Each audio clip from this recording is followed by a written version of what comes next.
Hey everyone, fellow captains, this is Niyama. Today we're breaking down the new blueprint vehicle released this season, the Soviet Project 971 Akula attack submarine. It maxes out at M81 man-crew, putting its dead last in crew capacity among submarines at its battle rating tier. Surface speed 24 knots, maximum periscope depth speed 45 knots. Underwater top speed hits 70 knots, with a turning rate of 13 units. Its maneuverability is mediocre while surfaced or at periscope depths. Its snappy turning gives it solid repositioning potential. Paired with its 70-knot submerged top speed and responsive rudder handling, it executes turns and U-turns extremely fluidly, boasting the best underwater handling characteristics out of all peers in its bracket.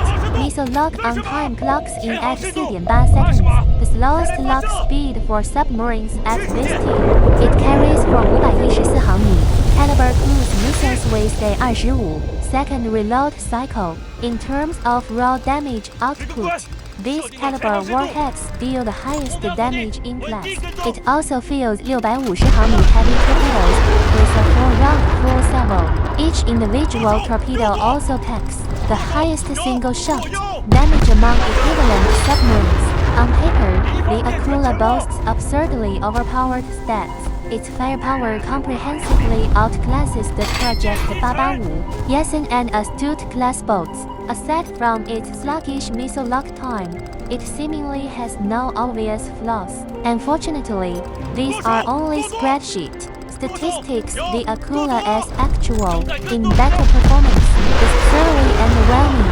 Let us start with its firepower flaws. While its 4-caliber missiles outdamage the Yesen S Onyx missiles, these projectiles are not supersonic and get intercepted by close-in weapon systems (CIWS) with alarming ease. Nearly all surface vessels in the current meta are equipped with CIWS countermeasure flares and interception defenses. Its 4 missiles rarely manage to penetrate enemy defenses. At present, only the Yesen S missiles reliably break through shipboard interception networks, moving to its torpedoes. Despite their devastating per-hit damage, it only fires 4 per full salvo.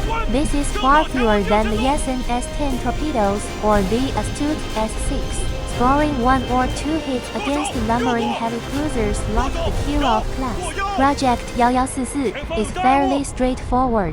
Against highly agile frigates and destroyers, however, enemies can easily evade all 4 torpedoes entirely. Compounding this issue is its lengthy weapon reload duration. After expending a full salvo, you are forced to dive immediately to evade retaliatory fire. This leads directly to its most crippling weakness, an excessively rapid oxygen consumption rate when stacked against its tier rivals. The Akula's oxygen burn rate is in a league of its own for how fast it depletes reserves. Even with elite underwater agility, its brutal oxygen drain prevents prolonged submerged maneuvering. It dives rapidly and reacts well to incoming threats, yet its surface ascent speed is glacial. When locked onto by ships equipped with anti-submarine sonar, the Akula gets trapped in a terrible predicament.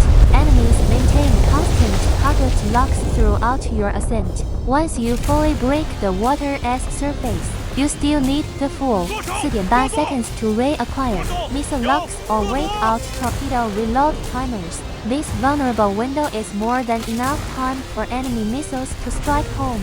At this point, you have 2 poor options: either abandon your attack and dive again to avoid damage, or tank incoming fire to force through your offensive. Its slow missiles get intercepted constantly, and its small torpedo volley gets dodged consistently. Trading damage blow for blow will never yield equivalent damage returns.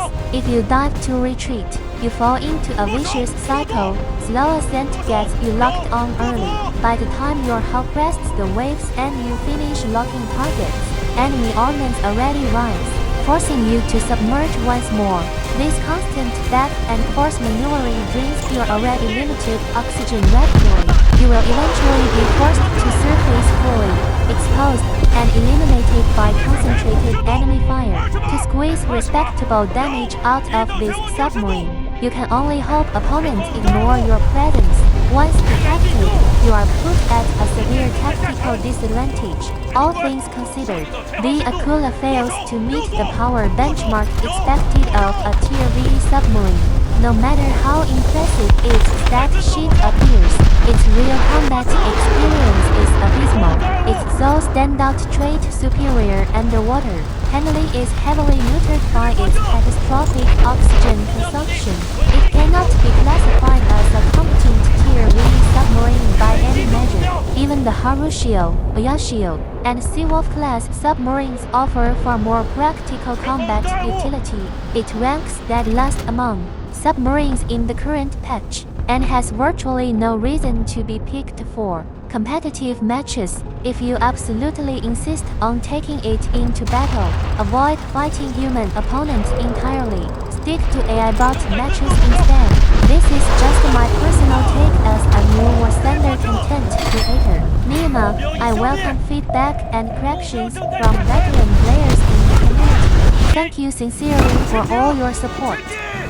4000米